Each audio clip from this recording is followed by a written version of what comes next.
Sodom's depravity. 19. Now the two angels came to Sodom in the evening, and Lot was sitting in the gate of Sodom. When Lot saw them, he rose to meet them, and he bowed himself with his face toward the ground. 2. And he said, "Hear now, my lords, please turn into your servant's house and spend the night and wash your feet. Then you may rise early and go on your way." And they said, "No, but we will spend the night in the open square." But he insisted strongly. So they turned into him and entered his house.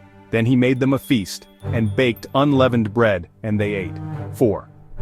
Now before they lay down, the men of the city, the men of Sodom, both old and young, all the people from every quarter, surrounded the house. 5. And they called to Lot and said to him, "Where are the men who came to you tonight? Bring them out to us that we may know them carnally." 6. So Lot went out to them through the doorway, shut the door behind him. "Please, my brethren, do not do so wickedly. See now, I have 2 daughters who have not known a man.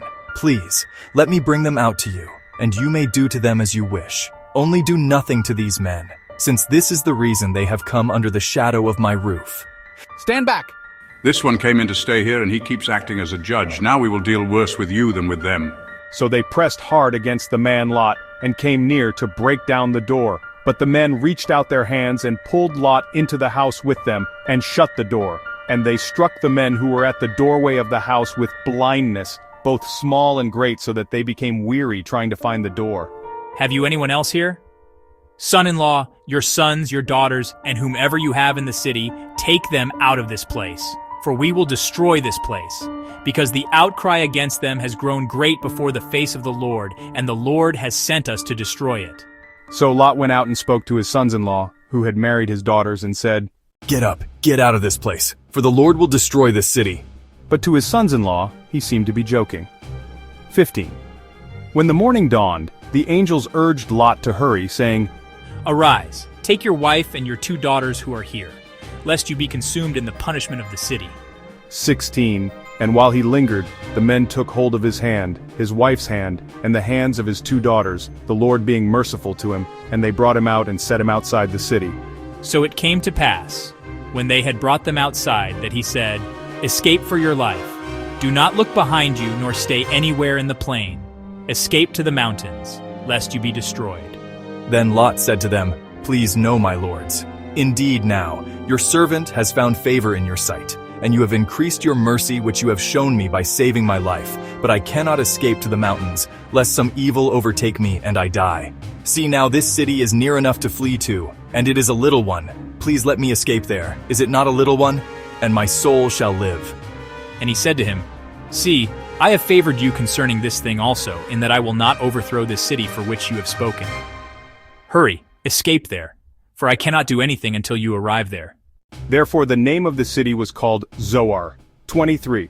The sun had risen upon the earth when Lot entered Zoar. 24. Then the Lord rained brimstone and fire on Sodom and Gomorrah, from the Lord out of the heavens. 25. So he overthrew those cities, all the plain, all the inhabitants of the cities, and what grew on the ground. 26. But his wife looked back behind him, and she became a pillar of salt. 27. And Abraham went early in the morning to the place where he had stood before the Lord. 28. Then he looked toward Sodom and Gomorrah, and toward all the land of the plain. And he saw, and behold, the smoke of the land which went up like the smoke of a furnace. 29. And it came to pass, when God destroyed the cities of the plain, that God remembered Abraham, and sent Lot out of the midst of the overthrow, when he overthrew the cities in which Lot had dwelt. The descendants of Lot 30. Then Lot went up out of Zoar and dwelt in the mountains, and his 2 daughters were with him, for he was afraid to dwell in Zoar, and he and his 2 daughters dwelt in a cave. Now the firstborn said to the younger, "Our father is old, and there is no man on the earth to come into us, as is the custom of all the earth. Come, let us make our father drink wine, and we will lie with him, that we may preserve the lineage of our father." So they made their father drink wine that night. And the firstborn went in and lay with her father, and he did not know when she lay down or when she arose. It happened on the next day that the firstborn said to the younger, "Indeed, I lay with my father last night. Let us make him drink wine tonight also, and you go in and lie with him, that we may preserve the lineage of our father." Then they made their father drink wine that night also. And the younger arose and lay with him, and he did not know when she lay down, or when she arose.